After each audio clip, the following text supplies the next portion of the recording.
আসসালামু আলাইকুম। এখানে রাজশাহী বোর্ডের এমসিকিউ প্রশ্নের সমাধান দেখো। রাজশাহী বোর্ডের 1 নম্বর প্রশ্নটা ছিল এমন যে দুটি সংখ্যার অনুপাত 2:3 এবং তাদের লসাগু হচ্ছে 24 হলে সংখ্যা দুটির গসাগু কত? এখানে ক 8, খ 4, গ 2 এবং ঘ 1 দেওয়া আছে অ্যান্সার। এখন তোমাকে করতে হবে কি, যে আমরা অঙ্কটাকে সমাধান করব। তাহলে এখানে দেখো যে আমরা কত সহজে করতে পারি। এই দুটা অনুপাত দেওয়া আছে, তাহলে মনে করি অনুপাত দুটা হচ্ছে 2x এবং এবং 3x। এই দুইটা হচ্ছে তাদের অনুপাত, মনে করি ধরলাম 2x এবং 3x। এখন কথা হলো এই দুইটার আমরা কি করব, লসাগু কত আমরা বের করে নেব। তাহলে লসাগু কত হচ্ছে, লসাগু সমান, দেখো লসাগু হচ্ছে কমন আনকমন সব, কারণ হচ্ছে এখানে 2 আছে এখানে 3 আছে, এগুলো আনকমন। 2 × 3, আর এখানে x যেহেতু কমন তাহলে x দিয়ে দাও। এটা ইকুয়াল হচ্ছে লসাগু সমান হচ্ছে 24 বলছে, এখানে 24 দিয়ে দিলাম। তাহলে বা 3 × 6, 6x ইকুয়াল হচ্ছে 24, বা x ইকুয়াল হচ্ছে 24/6, অতএব x ইকুয়াল হচ্ছে 4। ওকে, তাহলে দেখো আমরা কি পেলাম, আমরা x এর মানটা পেয়ে গেছি, আমরা কি যে 4 পেয়ে গেছি। এখন কথা হলো যে এখানে কিন্তু একটু পেঁয়াজ লাগিয়ে অঙ্কটা দিয়েছে, মনে হবে যে খুব কঠিন মনে হচ্ছে। লসাগু হচ্ছে 24 হলে সংখ্যা দুটির গসাগু কত বলছে। আচ্ছা গসাগু কি, গসাগু মানে কমন না? আমরা তোমাদের সবসময় বীজগণিত অঙ্ক করার সময় গসাগু মানে কমন বুঝায়। দেখো তো এই দুইটার মধ্যে কমন কি আছে, কমন এক্স আছে না, এটাই হচ্ছে লসাগু, কমন এক্স যেহেতু। তাহলে এই যে এক্স, এই জায়গার এক্স যেহেতু কমন, এই জায়গার এক্স কমন, তাই না? তার জন্য এক্স হচ্ছে গসাগু, এটা হচ্ছে কি গসাগু। তাহলে গসাগু ইকুয়াল হচ্ছে গসাগু ইকুয়াল হচ্ছে এক্স, যেহেতু এক্স ইকুয়াল হচ্ছে 4 অ্যান্সার। দেখছো কত সহজ হয়ে গেছে, এটা হয়ে যাবে অ্যান্সার হিসেবে 4। ওকে, তোমাদের যদি কোনো প্রবলেম হয় তোমরা অবশ্যই তোমার কমেন্ট বক্সে জানাবে। ওকে, এইখানে 2 নম্বরটার মধ্যে 2 নম্বর প্রশ্নটা ছিল এমন যে একটি নির্দিষ্ট চতুর্ভুজ আঁকতে কয়টি স্বতন্ত্র উপাত্তের প্রয়োজন। তো এখানে তোমাদের এই এই নির্দিষ্ট চতুর্ভুজ আঁকতে তোমরা যে সপ্তম অধ্যায়ের প্রথমেই তোমরা পেয়ে যাবে যে এখানে শর্তগুলো দেওয়া আছে। 1 নম্বরে হচ্ছে যে 4টি বাহু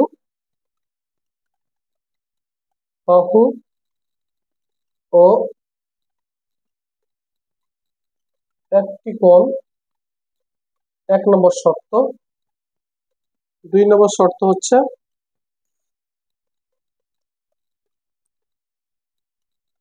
4টি বাহু ও 1টি কর্ণ। 3 নম্বর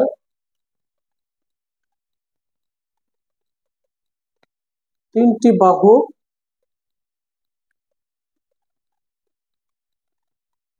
ও 3টি বাহু ও 2টি কর্ণ। আর 4 নম্বর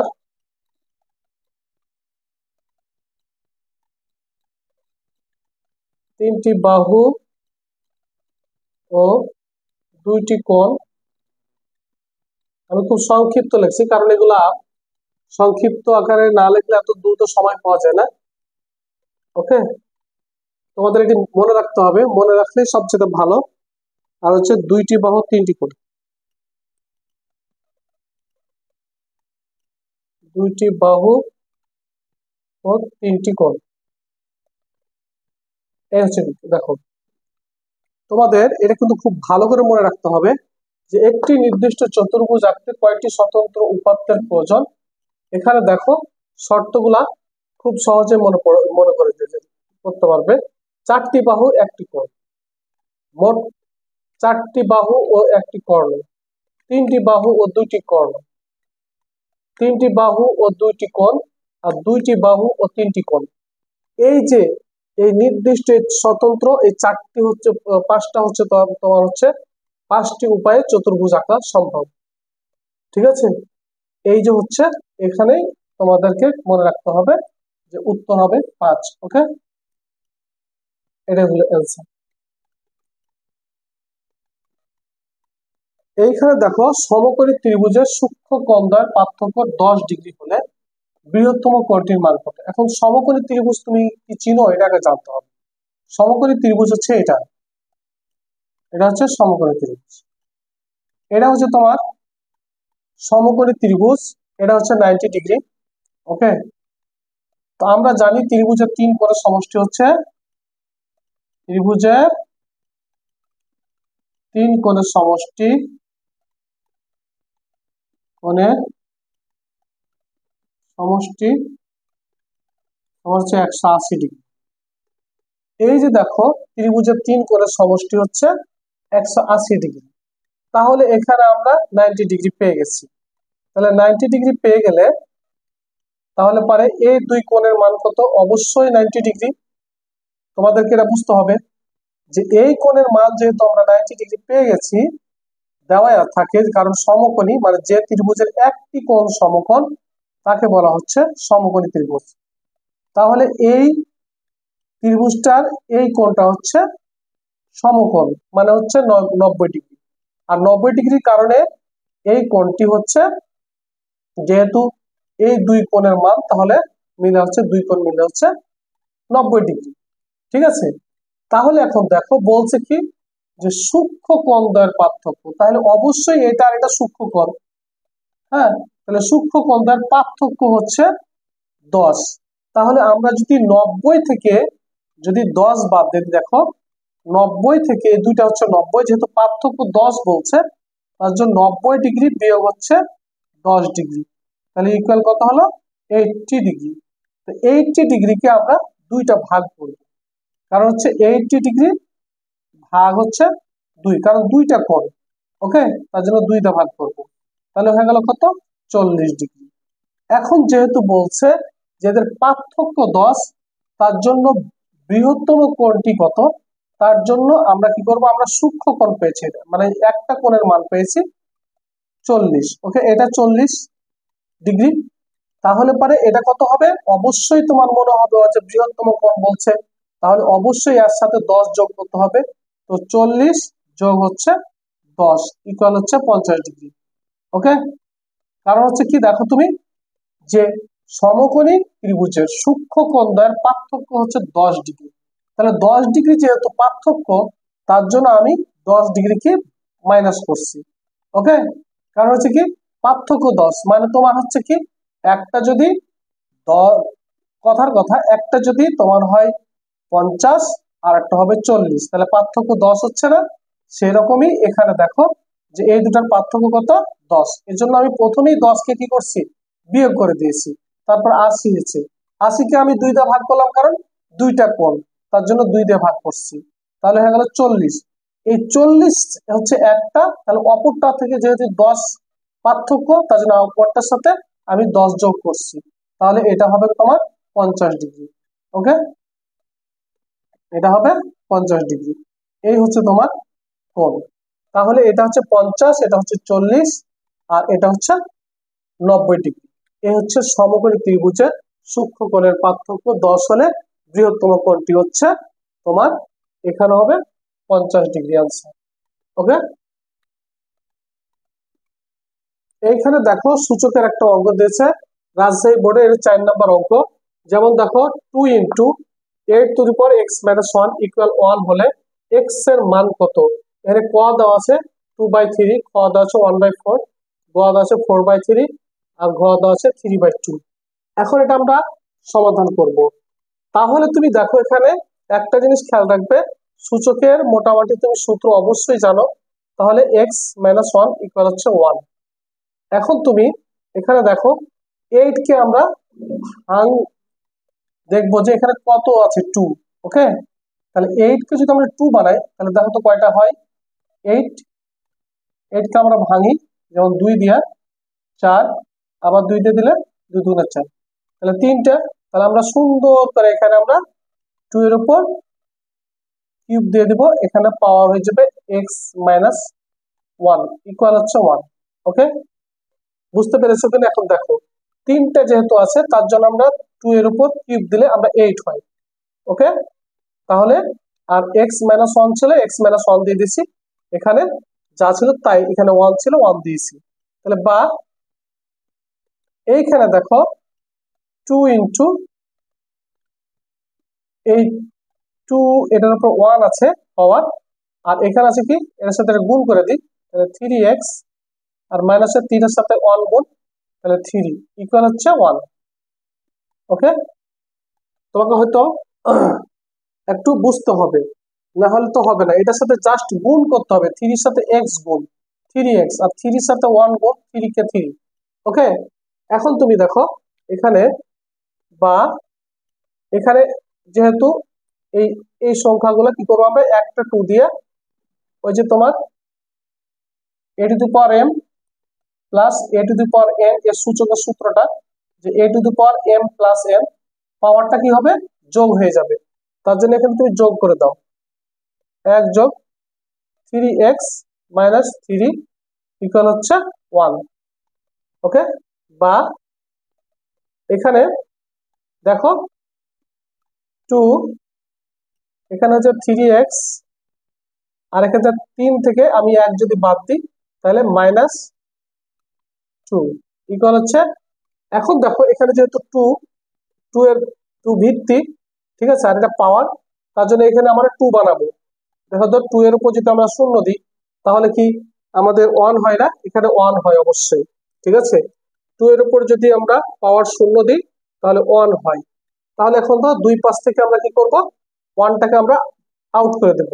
ঠিক আছে, তাহলে 3x মাইনাস 2 ইকুয়াল হচ্ছে 0, বা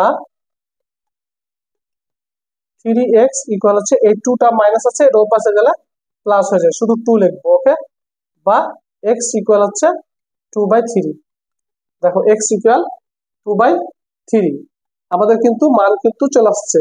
ওকে, তোমাদের একটু মনোযোগ দিয়ে যদি এই অঙ্কটা দেখো তোমার কাছে একদম ইজি হয়ে যাবে। ওকে, সূচকের সমস্ত সূত্র মোটামুটি তোমার ক্যাপচারে থাকতে হবে। আর তোমার কাছে দেখবা যে সবচেয়ে আমাদের ছেলে মেয়েরা এখন বর্তমানে সূচকের সূত্রগুলোর দিকে খেয়াল কম করে, তারা মানে সূচক না যে কোনো সূত্রের দিকে তারা করতে চায় না। তো সূত্রগুলো যদি কমপ্লিট করো তোমাদের কাছে এগুলো একদম পানির মতো সহজ হয়ে যাবে। ঠিক আছে, হালকা পাতলা সূত্র যদি মনে না রাখো তাহলে তো প্রবলেম হবেই। ওকে, তাহলে এখানে উত্তর হচ্ছে কি দাঁড়াচ্ছে, 2/3। দেখো এখানে অ্যান্সার হবে আমাদের এই যে 2/3। ওকে, সূত্র তোমাদের ফলো করতে হবে। যদি কোনো সমস্যা থাকে তাহলে তোমরা অবশ্যই কমেন্ট বক্সে কমেন্ট করো, আমি অবশ্যই তোমাদের সমাধান করে দেব। এই অঙ্কটা ফাংশন থেকে আসছে, অবশ্যই তোমরা ফাংশনের অঙ্ক করেছো 2.2। এখানে দেখো যে ফাংশন অফ এক্স সমান x square minus 5x minus 6 হলে এক্স এর কোন মানের জন্য ফাংশন অফ এক্স ইকুয়াল হচ্ছে 0 হবে। তাহলে এখানে তোমাদের একটা খেয়াল রাখতে হবে যে ফাংশন অফ এক্স ইকুয়াল 0, তাহলে তুমি ডাইরেক্ট বসে দাও অতএব ফাংশন অফ এক্স ইকুয়াল 0, বা এই যে দেখো ফাংশন অফ এক্স এর মানটা কি দেওয়া আছে, যে এখানে ফাংশন অফ এক্স এর মান দেওয়া আছে এই যে এটা দেওয়া আছে না, জাস্ট ফাংশন অফ এক্স এর যা তুমি এই মানটা বসাও আগে। ঠিক আছে, এই মানটা বসাই দিলে কি হবে দেখো, যে x square minus 5x minus 6 equal 0। তারপরে একে তুমি মিডল টার্ম করে দাও। ওকে, মিডল টার্ম করলে কি হবে দেখো, এক্স স্কোয়ার তুমি 6 আছে না, 6 কে তুমি ভাঙাবা, 6 ভাঙে 5 তৈরি করবা, তাহলে কত হয় দেখো, 3 দুগুণা 6। ওকে, 3 দুগুণা 6 যেহেতু হয় তাহলে এখন দেখো যে 3 দুগুণে 6 যদি হয় তাহলে এখানে একটু প্রবলেম হতে পারে, যে এখন এটা 5 যদি বানাই তাহলে মাইনাস চলে আসবে, এটাও মাইনাস, তাহলে হয়ে যায় প্লাস। তো এখন আমরা কি করব, এটা হবে না, এটা দিয়ে হয় না, কারণ এটার সামনে যদি আমি মাইনাস দিই, এটার সামনে যদি মাইনাস দিই তাহলে এটার সামনে মাইনাস হয়, আর এটার সময় মাইনাস দিলে এটা কিন্তু কমন নেওয়ার সময় ঝামেলা হয়ে যাবে। তার জন্য তোমার কি করতে হবে, আমার এখানে 6 কে 6 ব্যবহার করতে হবে। 6 কে 6 মানে 6 থেকে তুমি যদি একবার দাও তাহলে 5 হয়ে যাবে, তখন কিন্তু খুব সহজে অঙ্কটা হয়ে যায়। যেমন ধরো এখানে -6 এখান থেকে আমরা 6x নেব, 6 যেহেতু এখানে x আছে তার জন্য আমরা এখানে x নেব, আর হচ্ছে 6x থেকে যদি আমরা একটা x বাদ দিই, এই যে যেহেতু এখানে 1 আছে তার জন্য এটা হচ্ছে x, তাহলে আমরা কি এখানে x লিখতে পারি, এখানে 6x লিখতে পারি। তো 6x থেকে যদি 1x বাদ দিই তাহলে 5x, এইটা আমরা কাজ করতে পারি, তাহলে 6 ইকুয়াল হচ্ছে 0। বা এই দুইটা থেকে কি কমন যায় দেখো, এই এখন তুমি কি কাজ করবে, কি তোমার এই দুইটার মধ্যে থেকে একটা কমন নেবে, এখান থেকে একটা কমন নেবে। এখন দেখো কমন কি যায়, এই দুইটা থেকে প্রথম দুইটা থেকে কমন যায় এক্স, তাহলে এক্স কমন নাও, তাহলে থাকে কি x-6। আর এখান থেকে কোনো কিছু কমন নাই, মানে এগুলোর মধ্যে একটা করে 1 আছে, এটার ভিতরে 1 আছে, তার জন্য +1 কমন, তাহলে 1 কমন নিলে x-6 সমান 0। বা x-6 এটির মধ্যে আবার x-6 এখানেও আছে, এখানেও আছে, এটা আবার কমন নিয়ে নেবে x-6, তাহলে কি থাকে x+1, এখানে একটা x আর এখানকার +1 ইকুয়াল হচ্ছে 0। বা এখন আমরা কি করব, এটাকে আমরা আলাদাভাবে x-6 এক একটা উৎপাদক, উৎপাদক ইকুয়াল 0 আর x+1 ইকুয়াল 0, তাহলে কি হয় দেখো, বা x ইকুয়াল হচ্ছে 6 আর বা x ইকুয়াল হচ্ছে -1। তাহলে কি পেলাম, যে x এর কোন মানের জন্য, তার মানে x এর মান হচ্ছে, x এর মান হচ্ছে তোমার -1 এবং 6, এটার অ্যান্সার।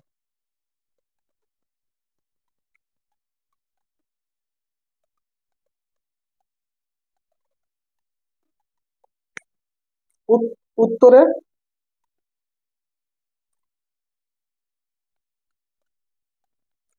-1 এবং 6 আছে, ওকে, এটা হচ্ছে 5 নম্বর অঙ্ক।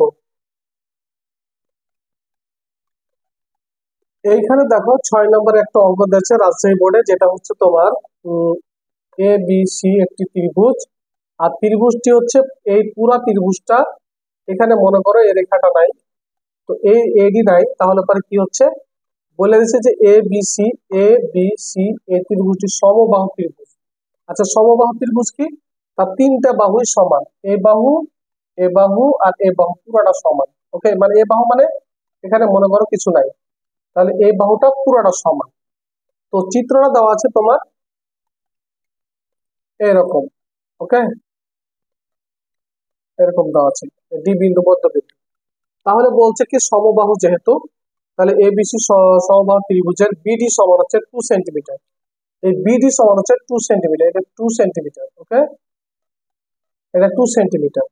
আচ্ছা এটা 2 সেন্টিমিটার হলে এডি এর দৈর্ঘ্য কত, তাহলে এটা যদি 2 সেন্টিমিটার তাহলে এটাও 2 সেন্টিমিটার, ওকে, কারণ হচ্ছে কি এটা হচ্ছে ডি বিন্দু হচ্ছে মধ্যবিন্দু, তার মানে হচ্ছে বিসি সমান হচ্ছে 2 আর 2 4 সেন্টিমিটার, তাহলে এটাও 4 সেন্টিমিটার, কারণ প্রতিটা বাহু সমান 4 সেন্টিমিটার।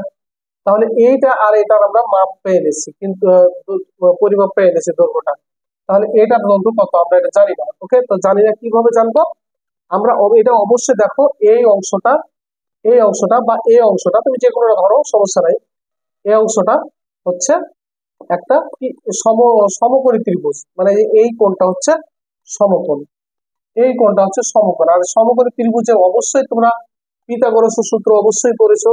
পিথাগোরাসের সূত্র কি দেখো, আমরা জানি যে লম্ব স্কয়ার সমান প্লাস ভূমি স্কয়ার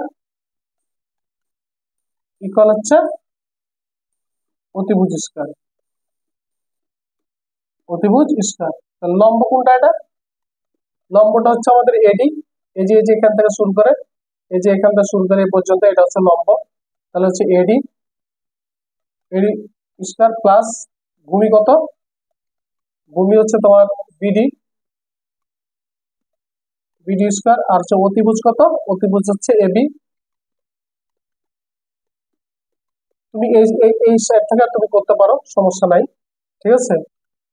বা এখানে দেখো এডির মান কত, আমরা জানি না, এডি আমাদের বের করতে বলছে, তাহলে এডি স্কয়ার থেকে যাক এখানে, প্লাস বিডির মান কত, এই দেখো বিডি সমান 2 দেওয়া আছে, তাহলে 2 দুগুণা 2 এর উপর স্কয়ার, আর এবি সমান 4, 4 এর উপর স্কয়ার। ওকে, তাহলে দেখো এডি স্কয়ার সমান, ওই যে দেখো 4 4 16, আর এই 2 দুগুণা 4, এটা এই পাশে নিয়ে নিলাম। ওকে, কারণ এখানে আছে প্লাস, ওই পাশে গিয়ে মাইনাস হয়ে গেছে, তাহলে এডি স্কয়ার সমান কত হবে, 16 থেকে 4 বাদ দিলে 12, আর 12 উপর যদি তুমি এডি সমান, এডি এখানে রেখা দাও, এটাকে স্কয়ার আছে, ওই পাশে রুট দিয়ে দাও, 12 উপর, 12 উপর রুট দিলে 3 4 12। ওকে, তাহলে এডি সমান কি হলো, এডি সমান দেখো, যদি 4 এর উপর রুট দিই তাহলে 2, আর 3 এর উপর যেহেতু রুট এখানে থেকে যাবে, তাহলে উত্তর হয়ে গেল কত, 2√3।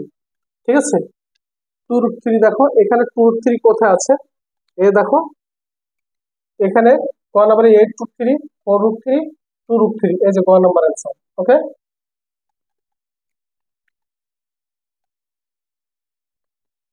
সুষম ষড়ভুজের শীর্ষ বিন্দুতে উৎপন্ন শীর্ষ কোণের পরিমাণ কত, এটা 7 নম্বর।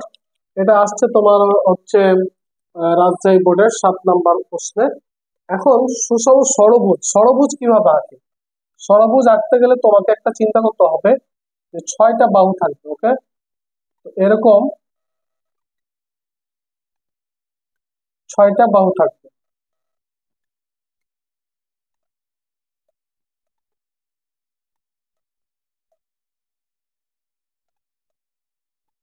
ধরো এটাই হচ্ছে ষড়ভুজ।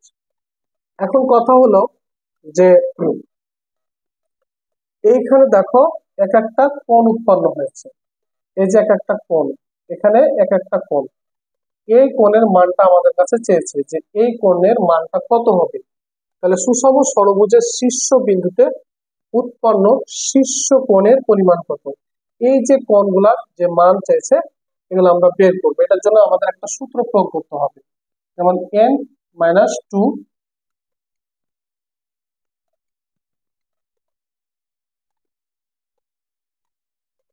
ইন্টু 180।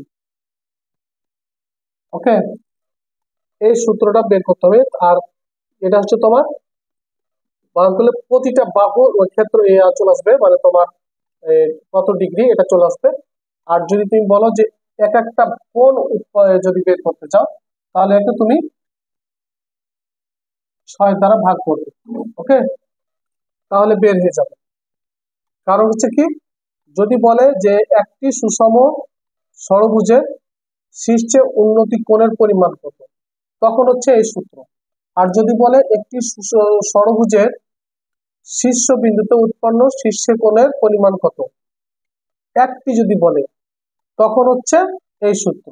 আর যদি বলে একটা ষড়ভুজের কোণের পরিমাণ কত, তখন হচ্ছে এখানে n-2 ইন্টু 180 দিলেই এটার কোণটা বেড়ে যাবে, টোটাল কোণটা, এই 6টা কোণের পরিমাণ বেড়ে যাবে। এখন যেহেতু আমাদের কোণের পরিমাণ চাই, শীর্ষ কোণের পরিমাণ কত, একটি কোণের পরিমাণ চাইছে। ওকে, তাহলে আমরা কি করব,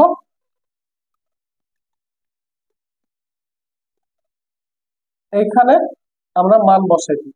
কিন্তু ষড়ভুজ বলছে, পঞ্চভুজও বলতে পারতো বা অন্য কিছু বলতে পারলে, এখানে n এর মান 6, যেহেতু ষড়ভুজ বলতে তার জন্য 6, 6 বিয়োগ 2 ইন্টু, এটা যদি ভাগ করি তাহলে কত হয় দেখো, 318 আর 0 এত ডিগ্রি। তাহলে সমান হচ্ছে কত, এটা বিয়োগ করলে 4 ইন্টু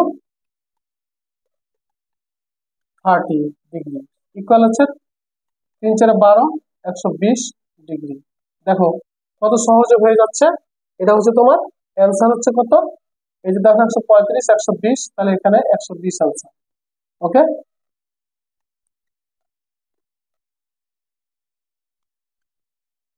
এই অঙ্কটা হচ্ছে 8 নম্বর অঙ্ক, যেটা হচ্ছে রাজশাহী বোর্ডে 8 নম্বর আসছে।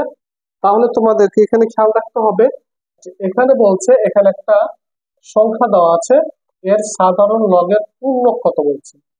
পূর্ণক আমাদেরকে পূর্ণক কিভাবে বের করে এটা আমাদেরকে জানতে হবে। তাহলে তুমি প্রথমে পূর্ণক বের করতে হলে এক দিকে খেয়াল রাখো, এখানে 5টা শূন্য আছে, 5টা শূন্যের পরে এক সংখ্যা 8786 আছে।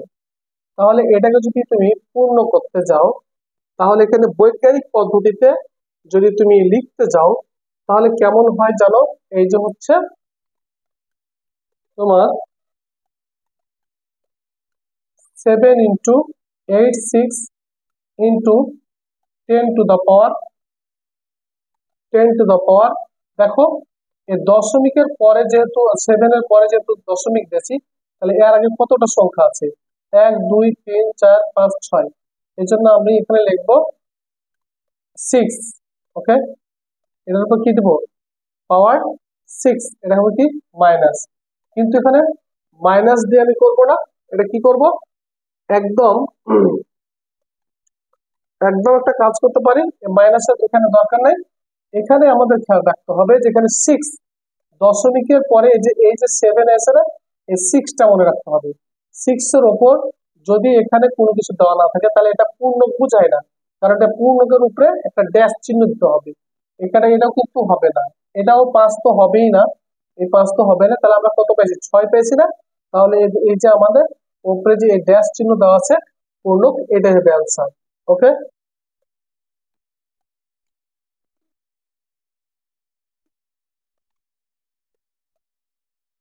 এইখানে 9 নম্বর একটি অঙ্ক আছে। 8 সেন্টিমিটার এবং 6 সেন্টিমিটার ব্যাস বিশিষ্ট দুটি বৃত্ত পরস্পরকে অন্তঃস্পর্শ করলে এদের কেন্দ্রদ্বয়ের পার্থক্য কত? এখন দেখো যে একটা বৃত্ত আমি আঁকলাম, ওকে, আর একটা বৃত্ত একবারে কাছাকাছি, তাদের মানে অন্তঃস্পর্শ করলে মানে কাছাকাছি যদি আসে, একবারে কাছাকাছি, ঠিক আছে, তাহলে এদের ব্যাসের পার্থক্য কত বলছে। ব্যাসের পার্থক্যটা কত? ধরো এখানে হচ্ছে কত, এটা হচ্ছে এটার ব্যাস হচ্ছে, একটি বৃত্তের ব্যাস হচ্ছে তোমার 8, তাহলে আর ব্যাসার্ধ কত হবে? ব্যাসার্ধ হচ্ছে 8/2 ইকুয়াল হচ্ছে 4 সেন্টিমিটার। আর আরেকটা বৃত্তের হচ্ছে তোমার 6, আরেকটা বৃত্তের ব্যাসার্ধ হচ্ছে তোমার 6/2 সমান 3 সেন্টিমিটার।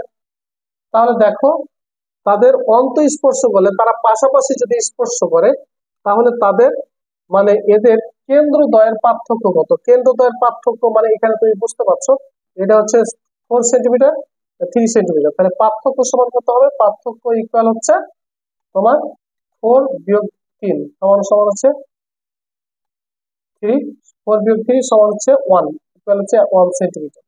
এটা অ্যান্সার, ঠিক আছে। কারণ এখানে উত্তরগুলা,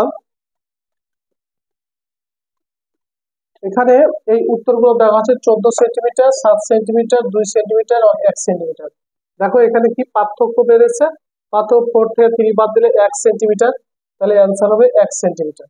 ওকে, এখন তোমরা বুঝতে পারছো কিনা দেখো, কারণ এখানে দেওয়া আছে ব্যাস, আর ব্যাস যদি দেওয়া আছে তাহলে ব্যাসার্ধ যদি আমি বের করি তাহলে হচ্ছে কত? ব্যাসার্ধ হলে 4, 2 দিয়ে ভাগ দিবা, তাহলে হচ্ছে ব্যাসকে যদি 2 দিয়ে ভাগ করি তাহলে ব্যাসার্ধ পাই আমরা।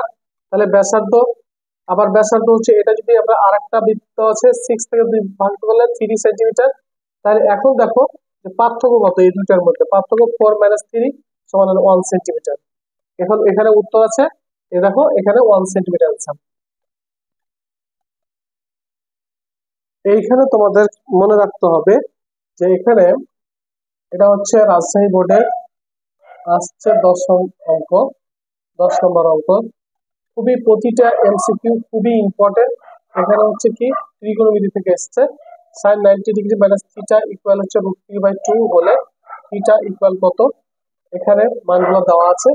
তুমি অবশ্যই এখানে sine 90 degree minus theta equal আছে √3/2 বা সাইন 90 ডিগ্রি মাইনাস থিটা।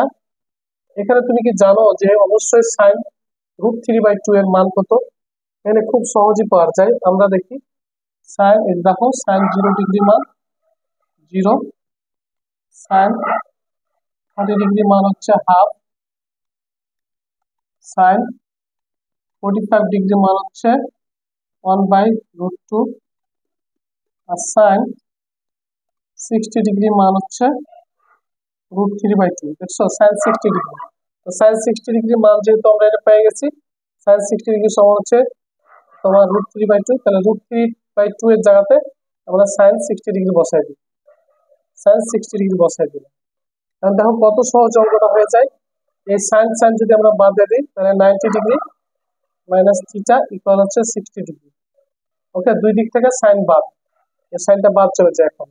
তাহলে বা এখন কি করবা, তুমি থিটাকে ওই পাশে নিয়ে নাও, তাহলে পর হচ্ছে থিটা ইকুয়াল এই 60 ডিগ্রিটা এই পাশে নিয়ে আসো, তাহলে 90 বিয়োগ 60, তাহলে কত হবে, বা থিটা ইকুয়াল হচ্ছে 30 ডিগ্রি। ওকে, এই হচ্ছে আমাদের অঙ্ক। এখন তুমি এটা কেমনে কত সহজেই করতে পারো, দেখো যে এখানে তোমার এই মানগুলা, এই যে এই দেখবা তোমাদের বইয়ের মধ্যে 9.2 এ যে অঙ্কগুলো আছে এই অঙ্কগুলোর দিকে খেয়াল করবে। ওখানে দেখবা একটা ছকের মধ্যে অনেকগুলা মান দেওয়া আছে, এই মানগুলো তোমাদের আমি লিখেও দিব, তোমরা যদি পারো। এখানে যেমন সাইন, সাইন হচ্ছে তোমার 90 ডিগ্রি ইকুয়াল হচ্ছে 1, কজ হচ্ছে এর বিপরীত কজটা, ঠিক আছে।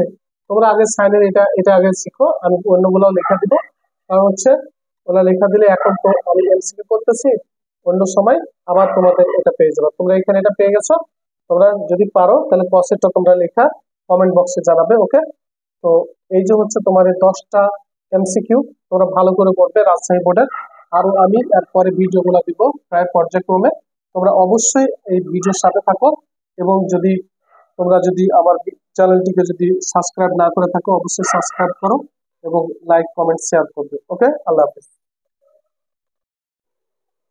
এই অঙ্কটি দেখো, এখানে সমানুপাতের অধ্যায় থেকে দিয়েছে 3:8 সমানুপাত Z:32 হলে জেড এর মান নির্ণয় করো।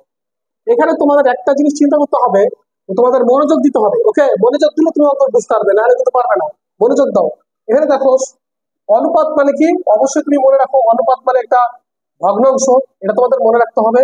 তাহলে 3:8, তারপরে সমানুপাত Z:32।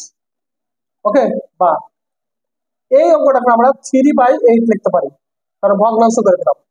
আবার এটা সমানুপাত আছে, তার জন্য সমানুপাতকে সমান ব্যবহার করতে পারি।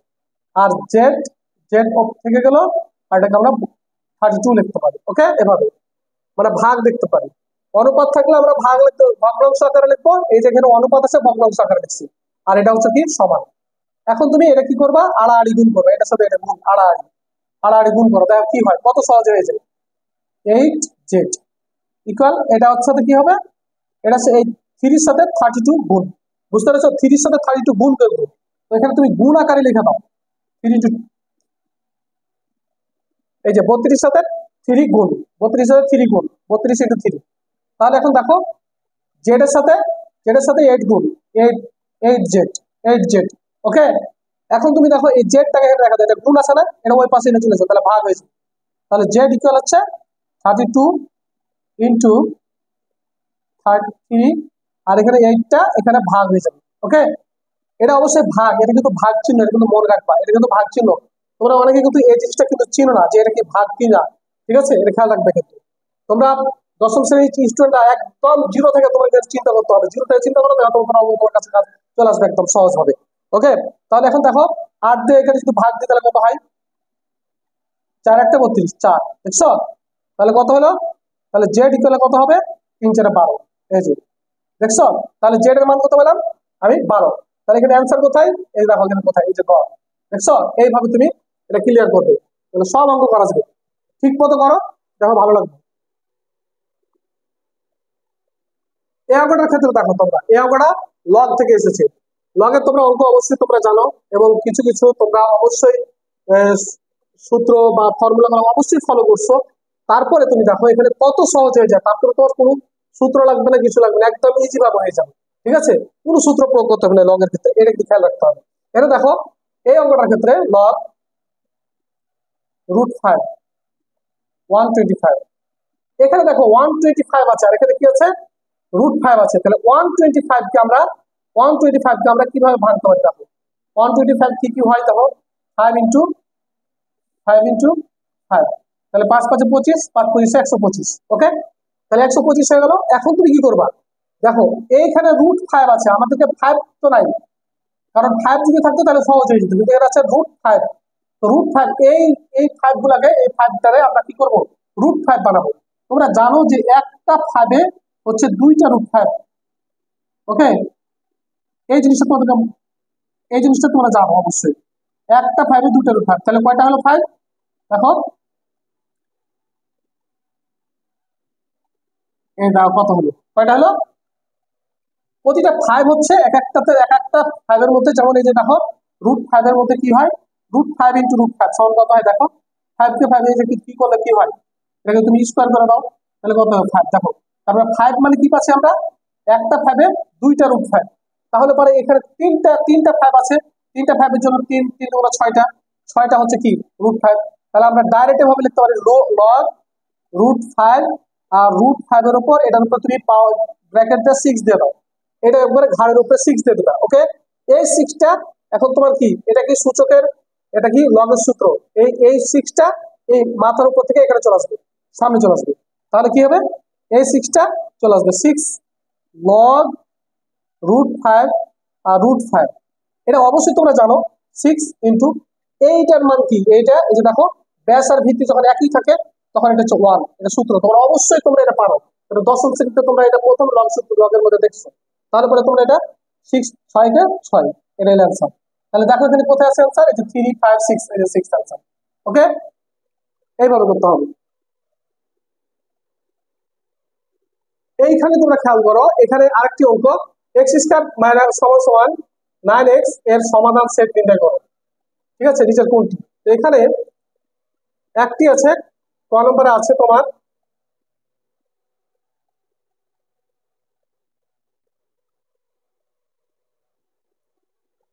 ক নম্বরে তোমার এটা, খ নম্বরে দেখো 0 আর 3, আর হচ্ছে ক নম্বরে 0 9, এবং গ নম্বরে হচ্ছে -3 3, আর হচ্ছে -9 9।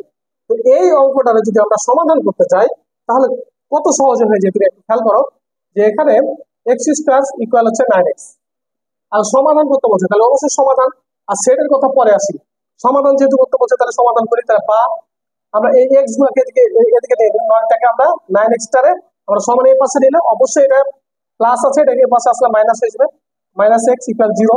এখন দেখো তুমি এখান থেকে আমি কি কমন নেবো, এক্স কমন নেবো, কি নিবো, এক্স কমন নিবো, এক্স, তুমি দেখো কিন্তু এদিকে খেয়াল করো, এক্স কমন নিবো। ওকে, এক্স কমন নিলে এক্স ইকুয়াল হচ্ছে x - 9 ইকুয়াল হচ্ছে 0। দেখো এটা কমন নিয়েছি, কিন্তু এখানে কমন, এখানে x² আছে, এখানে x আছে, তাহলে এক্স কমন নিয়েছি, তাহলে থাকে একটা এক্স আর হচ্ছে 9। ওকে, এখন দেখো তাহলে আমরা এখানে দুইটা উৎপাদক পাইছি, তাহলে এটা x = 0 এটা লিখতে পারি, বা আমরা লিখতে পারি x - 9 = 0। ওকে, তাহলে এখানে কি x = 0, আর বা x = হচ্ছে কত 9, তাহলে দেখো তো 0 এবং 9 এটা কোথায় আছে দেখো তো, এই যে 0 এবং 9। কিন্তু এখন কথা হলো এটা সেট প্রকাশ করতে বলছে, সেট প্রকাশ করতে গেলে নির্ণয় সেট ইকুয়াল হচ্ছে তোমার এই সেকেন্ড প্যাকেট দিতে হবে, যদি কোনো জায়গায় ফার্স্ট প্যাকেট থাকে বা থাকে, আবার যদি এটা দেওয়া থাকে অনেক সময় ফার্স্ট প্যাকেট দেওয়া থাকে, তাহলে ওটা কিন্তু সেট হবে না, তার মানে তোমাকে সেকেন্ড প্যাকেট দিতে হবে, সেটের সময় অবশ্যই সেকেন্ড প্যাকেট ব্যবহার করতে হবে, তাহলে 0 আর 9, এই যে এটা হলো অ্যান্সার, 0 এবং 9। আবার অনেক সময় এই অঙ্কতে আবার অন্য অন্য সেকেন্ড বা থার্ড প্যাকেট, ফোর্থ প্যাকেট, যে কোনো প্যাকেট থাকতে পারে, ঠিক আছে, কিন্তু এই প্যাকেট গুলো কিন্তু থাকবে না, এখানে কিন্তু খেয়াল রাখতে হবে। ওকে, ফার্স্ট প্যাকেটও থাকতে পারে, সেকেন্ড প্যাকেট থাকতে পারে, সেকেন্ড প্যাকেট থাকবেই কারণ সেকেন্ড প্যাকেট লাগবে সেটার জন্য, কিন্তু থার্ড প্যাকেটও থাকতে পারে। ঠিক আছে, তোমরা এদিকে খেয়াল রাখবে, আমাদের সেকেন্ড প্যাকেট এটা করতে হবে। ওকে, ক্লিয়ার হচ্ছে তোমাদের? এই অঙ্কটা যদি ক্লিয়ার হয়, যদি না হয় তাহলে কমেন্ট বক্সে অবশ্যই জানাবে তোমরা। এই জ্যামিতিটির মধ্যে দেখো খুবই ইম্পর্টেন্ট একটা জ্যামিতি, এই জ্যামিতি চিত্র মানে ভালো মতো মনোযোগটা দেখবে। দেখো এখানে এই চিত্রটি দেখো, এখানে পি কিউ আর একটি ত্রিভুজ দেওয়া আছে, ত্রিভুজের সাথে এইখানে এইখানে একটা বহিঃস্থতাত্ত্বিক কোণ দেওয়া আছে, এখানে কোণের মান বের করতে হবে। উপরের চিত্র থেকে পি আর এস, যে পি আর এস এই এই কোণের মান নির্ণয় করতে হবে। তাহলে আমরা এই কোণের মান কত আমরা জানি না, তাই না? এই কোণটা আমাদের বের করতে হবে। তাহলে এখন দেখো যেহেতু এইখানে দুটা দাগ দেওয়া আছে, তাহলে অবশ্যই বুঝতে হবে এই দুটা কোণ বাহু অবশ্যই সমান। যেহেতু এখানে 40 ডিগ্রি দেওয়া আছে, দেখো কত সহজেই করা যায়।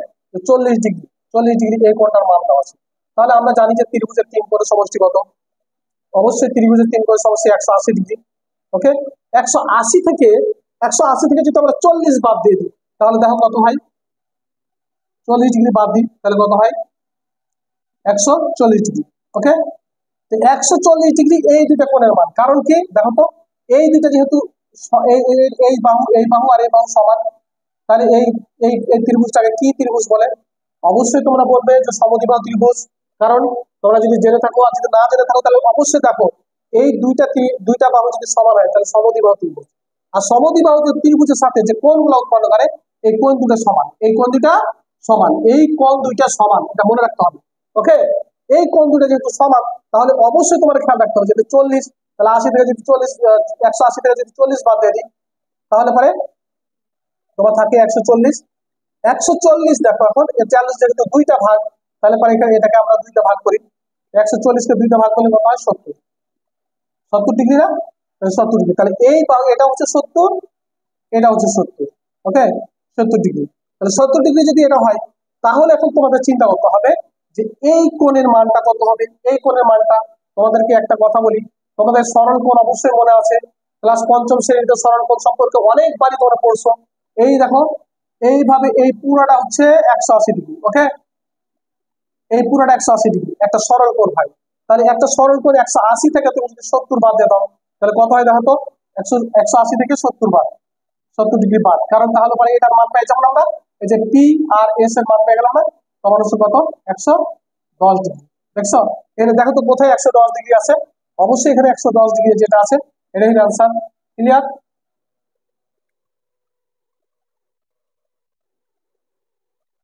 এইখানে একটি সমীকরণ অধ্যায় থেকে এই অঙ্কটি আসছে এবং খুবই মজার একটা অঙ্ক।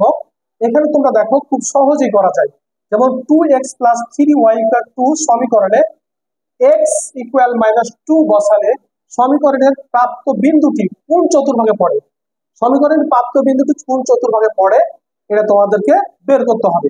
তাহলে এখন দেখো x হচ্ছে -2, আমরা এখানে x এর মান -2 পেয়ে গেছি, কিন্তু y এর মানটা আমরা পাবো না। এখানে আমরা y এর মানটা বসাবো, x এর মানটা বসাবো, তাহলে পরে আমরা y এর মানটা পাবো।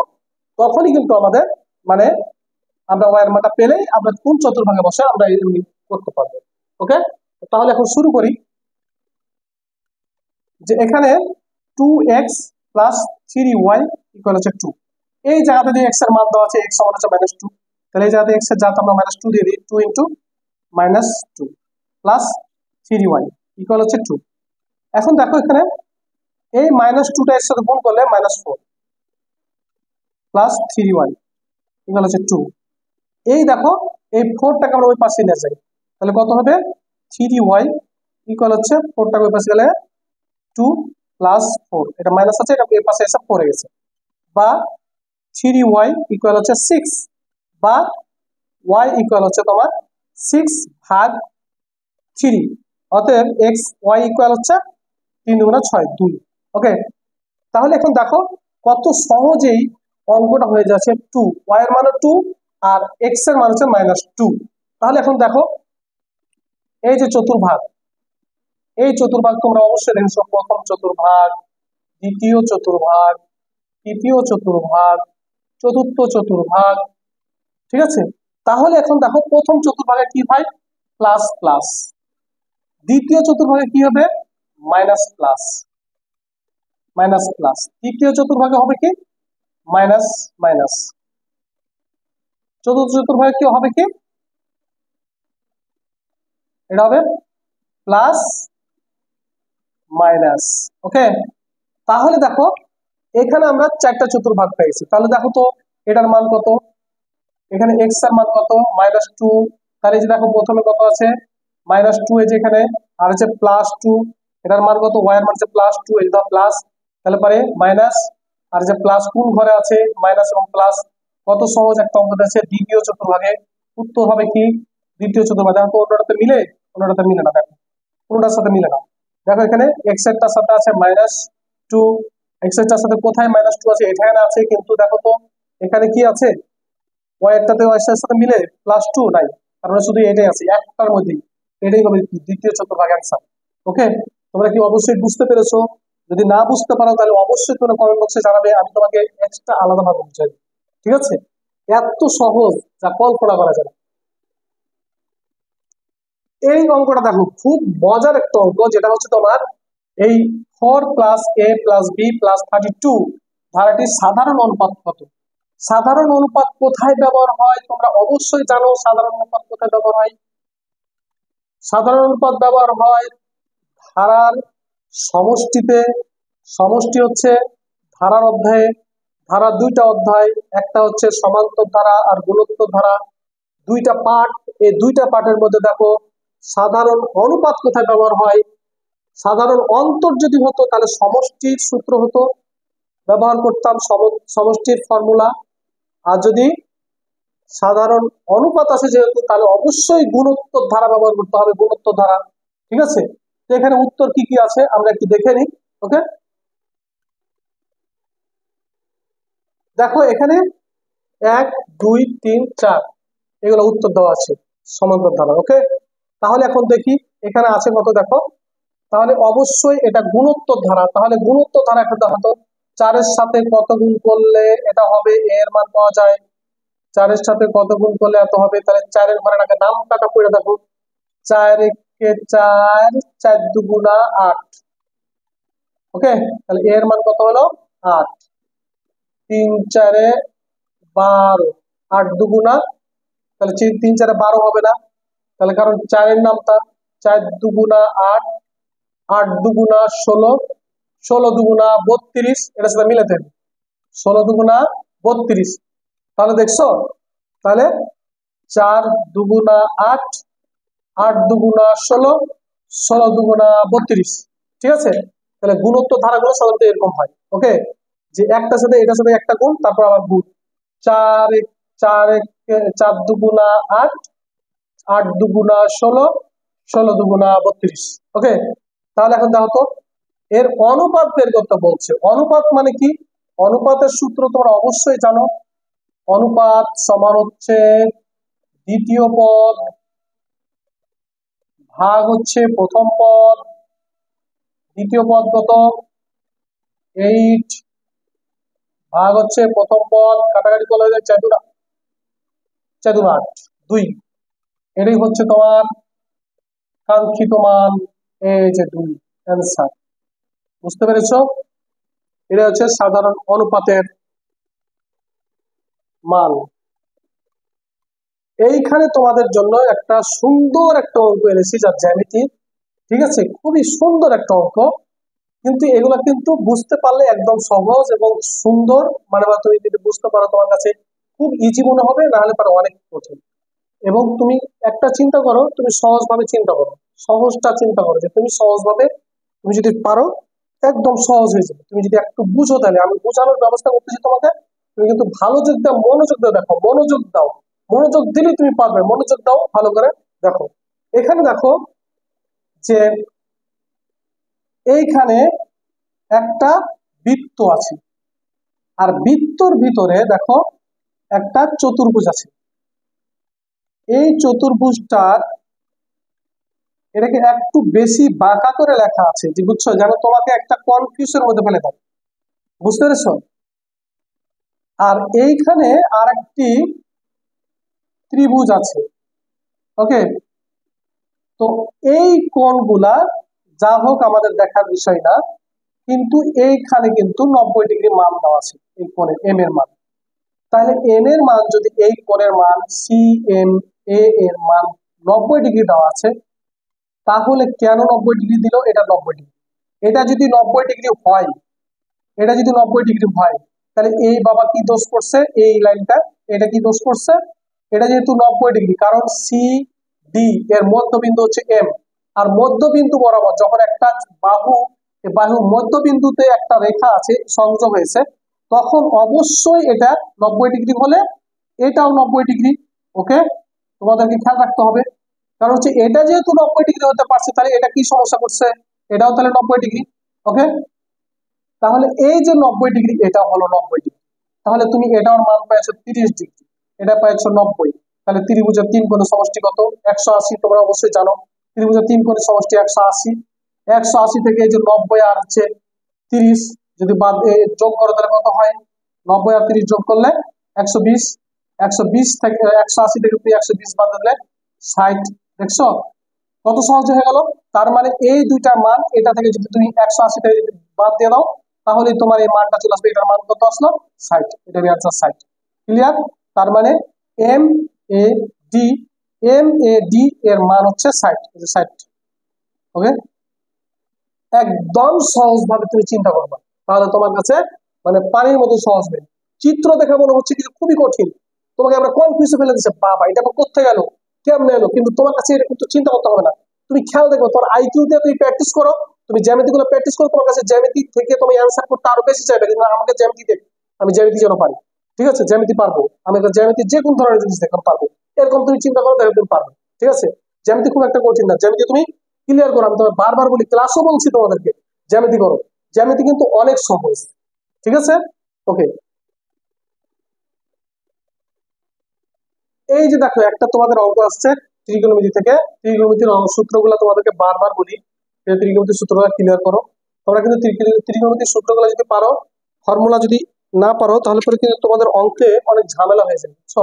এই ত্রিকোণমিতির অঙ্কগুলা একটু খেয়াল রাখতে হয়, কিছু কিছু সময় ফর্মুলা মনে রাখতে হবে, না হলে পরে কিন্তু হয় না। সব দিকে তোমার টেকনিক্যালি বুদ্ধি রাখতে হলে তোমাকে ফর্মুলা মনে রাখতে হবে, বুঝছো। অনেকেই বলে যে ফর্মুলা ছাড়াই অঙ্ক করি, অঙ্ক করা যায়, কিন্তু ফর্মুলা ছাড়া অঙ্ক হয় না, এরকম খেয়াল রাখবে। ফর্মুলা লাগবে, প্লাস নিজের টেকনিক্যালি বুদ্ধিও লাগবে, সব মিলে কিন্তু অঙ্ক হবে। ওকে, ফর্মুলা গুলো তোমার খেয়াল রাখবে। তাহলে এখানে দেখো tan x ইকুয়াল 5/2 হলে cos স্কয়ার x এর মান কত, তাহলে একটু কত সহজ দেখো, tan x ইকুয়াল হচ্ছে 5/2। তাহলে আমাদের এখানে চিত্র আঁকতে হবে। অবশ্যই তোমরা জানো যে এই ধরনের একটু কনফিউজ অঙ্ক মানে করতে অনেক সময় কি হয়। এই হচ্ছে আমাদের অঙ্ক, এখানে tan x, আমরা x ধরলাম, এটা এটা হচ্ছে x, এটা হচ্ছে কি x ধরলাম, এটা হচ্ছে লম্ব হচ্ছে এটা, এই বা হচ্ছে লম্ব, লম্ব হচ্ছে এটা হচ্ছে লম্ব বাই ভূমি, কারণ হচ্ছে tan এর সূত্র হচ্ছে লম্ব বাই ভূমি, 5 বাই ভূমি হচ্ছে এটা। ওকে 2। তাহলে আমাদের অতিভুজটা কত হবে দেখো, অতিভুজটা কত সহজ হয়ে যায় দেখছো। এই যে দেখো আমি কিভাবে বের করি, রুট দিবা, দিয়া 5 এর উপর স্কয়ার দাও, প্লাস 2 এর উপর স্কয়ার দাও, তাহলে তোমার অতিভুজ বের হয়ে যাবে। ঠিক আছে, এটা হচ্ছে অতিভুজ বের করা একদম সহজ। তাহলে এটা বের হয়ে গেলে আমাদের কাজে হবে। 5 5 25, আর হচ্ছে কত হয়, 2 2 4, তাহলে কত হয়ে যাবে, রুট 29। ওকে, তাহলে রুট 29 কি দেখছো, 5 5 25 আর 2 2 4, তাহলে হচ্ছে কি রুট 29। এখন কথা হলো আমরা অতিভুজের মান পেয়ে গেছি। ঠিক আছে, তাহলে এখন কি করবো আমরা, আমরা cos এর মান বের করব। cos সমান কি, অবশ্যই তোমরা cos x এর মান জানো, তাহলে cos x এর মান কত হবে, cos x এর মান ভূমি বাই অতিভুজ। ওকে, ভূমি কত, ভূমি অবশ্যই জানি আমরা 2। ওকে, এই x এর মান কথাই বলছে, তাই x কোণেরই কথা বলছে, তাহলে মানে ভূমি অবশ্যই 2, আর অতিভুজ হচ্ছে কত আমাদের, ওই যে দেখো এটা আমরা অতিভুজ পেয়েছি রুট 29। তাহলে এটাকে যদি স্কয়ার করতে বলছে, তার মানে এটা পুরোটাকে আমরা স্কয়ার করে দিই, আর এটাকে আমরা স্কয়ার করে দিই। ওকে, স্কয়ার করে দিলে কত হয়, 2 2 4, আর এখানে রুট আর স্কয়ার বাদ চলে যায়, শুধু 29। যেহেতু কোথায় অ্যান্সার আছে 4/29, এটা অ্যান্সার। এই দাও 4/29, এই যে দেখো এখানে 24, 21/4, 25/29, 21/25, 4/29, এই যে 4/29, এটা হচ্ছে অ্যান্সার। ওকে, তোমাকে এই সহজ সূত্র প্রয়োগ করতে হবে এই জায়গাতে, তোমার যদি অতিভুজ নির্ণয় করতে চাও, কারণ হচ্ছে পিথাগোরাসের সূত্র, এই পিথাগোরাসের সূত্র যদি না জানো, অতিভুজ নির্ণয় করা একদম সহজ। কারণ হচ্ছে রুট দিয়ে দিবা, দিয়া যে কোনো একটা হয় লম্ব বা ভূমি, এটার উপর স্কয়ার যোগ তারপর এটার উপর স্কয়ার, তাহলে সমান দিয়া রুট দিয়ে দিবা, যখন এটা বের করে ফেলবা। তাহলে পরে দেখো তোমার কাছে একদম অঙ্কটা একদম ইজি হয়ে যায়। কথা বুঝছো? তুমি যে কোনো ধরনের অঙ্ক তুমি খালি একটু ব্রেনটা খাটাও, দেখবা যে তুমি পারবে। কারণ সূত্র প্রয়োগ করা, সূত্র জানো, সূত্র জানলে তোমার ধরো যে ব্রেন প্রয়োগ করলে তুমি দেখবে যে তুমি এমনি তোমার অঙ্ক হয়ে গেছে তোমার কাছে। ওকে, এইটা এখানে কিন্তু সেটের একটা অঙ্ক, কিন্তু সেটার খুবই একটা সহজ অঙ্ক অবশ্যই, কিন্তু তোমরা প্রায় পারবা। কিন্তু এখানে একটা কথা আছে, কথা আছে কি, যে দেখো যদি এন ইকুয়াল এ বি 1 2 এবং এন ইকুয়াল 1 2 হয়, তবে এন মাইনাস এন এর মান কত? তোমরা কিন্তু অনেকে এটা পারবে, ঠিক আছে। কিন্তু এখন দেখো অনেকে কি করবে জানো, এম ডাইরেক্ট লিখে এটা থেকে বিয়োগ করে দিবে, অনেক সময় মাথা তখন কিন্তু গরম থাকে, ঠিক আছে, কিন্তু মাথা কিন্তু গরম করা যাবে না, সেটার অঙ্ক কিন্তু, বুঝছো?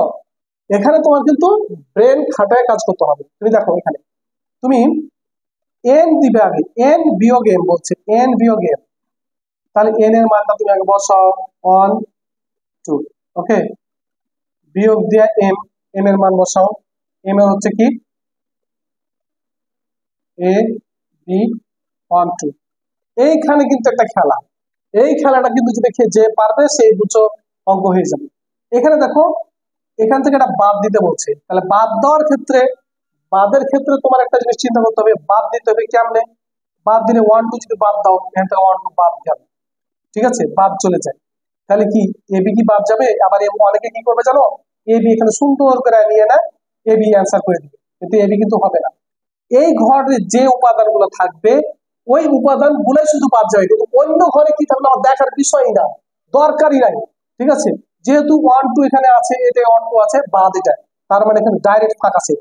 ওকে, ফাঁকা সেট কিন্তু আবার দুই ভাবে লেখে, ফাঁকা সেট এইভাবেও লেখে, আবার বুঝছো এইভাবেও লেখে। কিন্তু অনেকে কি করবে, ডাইরেক্ট যখন দেখবে যে এরকম এই ফাঁকা সেট আছে, ডাইরেক্ট কিন্তু এটা মেরে দিবে অ্যান্সার, ঠিক আছে। কিন্তু এখানে দেখো ফাঁকা সেটে কখনো সেকেন্ড ব্র্যাকেট হবে না, ফাঁকা সেটে কখনো সেকেন্ড ব্র্যাকেট হয় না, জিরোতে সেকেন্ড ব্র্যাকেট হইতে পারে, কিন্তু ফাঁকা সেটের এখানে তোমার কখনো সেকেন্ড ব্র্যাকেট হয় না, বা সেটের ভিতরে এভাবে কখনো থাকবে না, ঠিক আছে। ফাঁকা সেট হয় এটা থাকবে, নাহলে এটা থাকবে, অ্যান্সার হয় এটা এটা হবে, আর নাহলে এটা হবে, শুধু এটা থাকতে হবে, এখানে কোনো ব্র্যাকেট দিতে হবে না, অ্যান্সার হবে তোমার এটা, যেহেতু আমাদের এটা আছে এখানে এটা, ঠিক আছে। কখনো তুমি এটাতে কোনো কোনো সময় অ্যান্সার করবে না, নাহলে কিন্তু একদম ধরা খেয়ে যাবে, বাদ, ওটা বাদ হয়ে যাবে, ঠিক আছে। কারণ হচ্ছে তোমার যে কোনো একটা হয় এটা থাকতে হবে, যদি হ্যাঁ এটা যদি এখানে না থাকে, যদি এরকম এটা থাকতো, তাহলে তুমি এটা অ্যান্সার করতে, ওকে। কিন্তু এটা কিন্তু মনে রাখা চলে, মনে রাখতে হবে, নাহলে কিন্তু হবে না, ওকে। এই যে দেখো এখানে একটা অঙ্ক আসছে, খুব সহজ একটা অঙ্ক, যে 1 থেকে 19 পর্যন্ত মৌলিক সংখ্যাগুলোর গড় কত, ঠিক আছে। তো তুমি তো, তোমাকে তো আগে জানতে হবে যে মৌলিক সংখ্যা কোনগুলা, মৌলিক সংখ্যা তুমি যদি না পারো তাহলে তো হবে না। তো মৌলিক সংখ্যা জানতে হলে তোমাকে, আমি অনেকবার ক্লাসের মধ্যে মৌলিক সংখ্যা কতবার যে লিখে দিই তা আল্লাহ ভালো জানে, ঠিক আছে। তো যাই হোক, এখন আমি 1 থেকে 19 পর্যন্ত মোট 8টি সংখ্যা আছে, ঠিক আছে, আমাদের জানা আছে। কিন্তু এখন দেখি মৌলিক সংখ্যা কোনগুলা। মৌলিক সংখ্যা ওই সংখ্যাগুলো যাকে এক অথবা ওই সংখ্যা দিয়ে ভাগ করা যায়, আর অন্য কোনো সংখ্যা দ্বারা ভাগ করা যায় না, ঠিক আছে। অন্য কোনো সংখ্যাতে যদি ভাগ চলে যায়, তাহলে পরে বুঝতে হবে ওটা মৌলিক সংখ্যা না, ঠিক আছে। দশমিক হতে পারবে না, মৌলিক সংখ্যা কখনো দশমিক হতে পারবে না অন্য সংখ্যাতে ভাগ করে, বুঝছো? এটা খেয়াল রাখতে হবে। তাহলে মৌলিক সংখ্যা কোনগুলা, এই দেখো 2 3 5 7, একে এই 2 দিয়ে ভাগ করা যায়, আর 1 দিয়ে ভাগ করা যায়, অন্য কোনো সংখ্যা দ্বারা ভাগ করা যায়। 3 দিয়ে ভাগ করা যায়, আর ওই সংখ্যা আর 1 দিয়ে ভাগ করা যায়, অন্য কোনো সংখ্যা দিয়ে ভাগ করতে গেলে দশমিক চলে আসবে, তার মানে ওটা মৌলিক সংখ্যা হবে, ঠিক আছে, এটা মৌলিক সংখ্যা। 7, তারপরে 11 13 17 19, যেহেতু 19 বলছে, 19 পর্যন্ত বলছে, 19, তাহলে এই সব দিকে তুমি কি করবা, সংখ্যাগুলোর গড় নির্ণয় করতে হচ্ছে। গড় নির্ণয়ের সিস্টেম কি, গড় নির্ণয়ের সিস্টেম হচ্ছে সবগুলাকে যোগ করা, আমি কমা দিয়েছিলাম ওই জায়গাতে সবগুলাকে যোগ দিয়ে দাও, যোগ দিয়ে দাও, যোগ যোগ যোগ, সব দিকে যোগ করবা। যোগ করার পর এখানে কয়টা সংখ্যা আছে দেখো, 1 2 3 4 5 6 7 8, দেখছো তোমাকে প্রথমে বলছে 8টা আছে, তার মানে 8 দিয়ে ভাগ, ওকে। তাহলে এখন দেখো কত হয়, 23, না সরি 5 আর 10, 10 17, 17 আর 11 তো হচ্ছে 17, ঠিক আছে, 17 আর 11, তাহলে হচ্ছে 28, 17 আর 11 তো হচ্ছে তোমার 18, 28, হ্যাঁ 28, 28 আর 13, তোমরা ক্যালকুলেটর ইউজ করতে পারো। 28,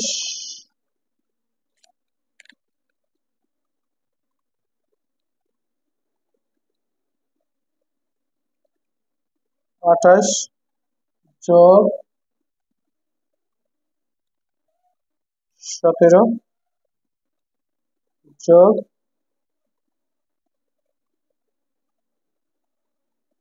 19, 64, 64,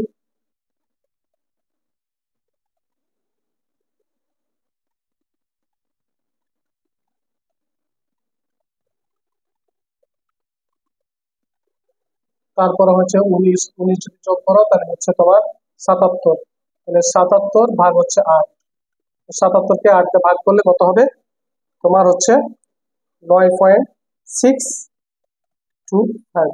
দেখো এই যে 9.625, তোমাদেরকে গড়ের কিন্তু সূত্রটা খেয়াল রাখতে হবে যে সব দিকে যোগ করবা, যোগ করার পরে যতটা সংখ্যা রয়েছে ততটা সংখ্যা দিয়ে ভাগ করবে, ভাগ করার পর যা পাওয়া যাবে সেটা হচ্ছে তোমার গড়। ওকে, তাহলে হচ্ছে 1 থেকে 19 পর্যন্ত মৌলিক সংখ্যার গড় হচ্ছে 9.625। দেখো 9.625 কোথাও আছে, 9.63 আছে, হ্যাঁ এখন কথা হলো 625 এখানে 2 আছে কিন্তু আছে তো 3, এটা কেমনে করবো, মনে রাখবে এখানে একটা টেকনিক ব্যবহার করবা, 9.63 হয়ে যাবে, কারণ কি জানো, দশমিকের পরে তৃতীয় সংখ্যাটা 3 নাম্বার সংখ্যাটা মনে রাখবা, 3 নাম্বার সংখ্যাটা যদি 5 অথবা তার চেয়ে বড় হয় তার আগের সংখ্যার সাথে 1 যোগ করতে হবে, এই আগের সংখ্যার সাথে 1 যোগ করে দিতে হবে, তাহলে হয়ে গেল 3, বুঝতে পেরেছো, এর আগের সাথে এই যে 5-এর আগেরটার সাথে তুমি 1 যোগ করে দেবে, তাহলে হয়ে গেল কি 3, দেখছো, তাহলে 9.63 এটা হবে অ্যান্সার, এই যে 9.63 ক্লিয়ার হয়েছে, যে 9.625 আছে, তাহলে 9-এর পরে 1 2 3, 3 নাম্বার সংখ্যাটা, এই 3 নাম্বার সংখ্যাটা যদি 5 অথবা তার চেয়ে বড় হয়, 5 অথবা তার চেয়ে বড়, 5 বা তার চেয়ে বড়, 4 যদি হয় তাহলে কিন্তু আমি নিব না, 5 যদি হয়, 5 বা তার চেয়ে বড় হয়, 5 যেহেতু তার জন্য তার আগের সাথে আমি 1 যোগ করে দেবো, এই যে 1 যোগ করে এখানে হয়ে গেছে কত 3, আর যদি এখানে 4 থাকতো তুমি কিন্তু 1 যোগ করতে পারতা না, তোমাকে এখানে কি দিতে হতো, 2 দিতে হবে, ঠিক আছে, এই হলো খেলা, বুঝতে মনে থাকে যায়, ক্লিয়ার, ওকে।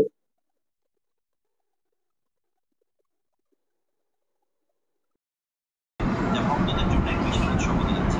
1 মাসব্যাপী এই টুর্নামেন্টে প্রতিদিনই থাকবে নতুন উত্তেজনা, নতুন গল্প আর নতুন নায়ক জন্ম দেওয়া শুরু। এখন পর্যন্ত যে 15টি দল বিশ্বকাপে খেলা নিশ্চিত করেছে তারা হলো ভারত, শ্রীলঙ্কা, আফগানিস্তান, অস্ট্রেলিয়া, বাংলাদেশ, ইংল্যান্ড, দক্ষিণ আফ্রিকা, যুক্তরাষ্ট্র, ওয়েস্ট ইন্ডিজ, নিউজিল্যান্ড, পাকিস্তান,